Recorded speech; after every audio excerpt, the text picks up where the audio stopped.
शरणं गच्छामि धम्मं शरणं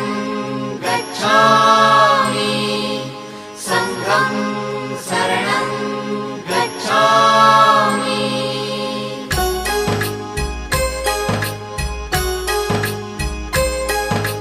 बुद्धं शरणं गच्छामि धम्मं शरणं गच्छामि संघं शरणं गच्छामि। त्याग मूर्ति तू शांत चित्त तू योग रूप संसारी दया प्रेम अन मानवतेचे प्रतीक तुझी ईश्वरी सिद्ध मूर्ती सिद्धार्थ गौतम सकलांचा स्वामी